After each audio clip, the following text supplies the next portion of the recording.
یکی از برنامه‌ای که از قبل برای این سفر ریخته بودم این بود که حتما یه سر به موزه بریتانیا بزنم. بریتیش میوزیم توی لندن یه گنجینه بزرگ از تاریخ تمدن‌های مختلف تو خودش داره و حتما ارزش دیدن داره. ساختمون موزه هم به خودی خود خیلی خوشگله. طبیعتاً جذاب‌ترین قسمت موزه واسه من قسمت ایران بود.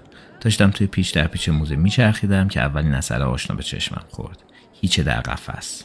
این اثر از هنرمند ایرانی ساکن کانادا پرویز تناولیه. همونجا توضیحاتی هم در رابطه با مفهوم هیچ هست. تقسیم بندی بخش‌های موزه از لحاظ جغرافیایی و منم رفتم سمت بخش خاورمیانه تا به بخش ایران رسیدم. اینجا تکه‌های بزرگ و کوچیکی از ایران رو می‌بینی که مربوط به دوره‌های زمانی گوناگونیه. بیشتر مربوط به دوره هخامنشی و ساسانیه.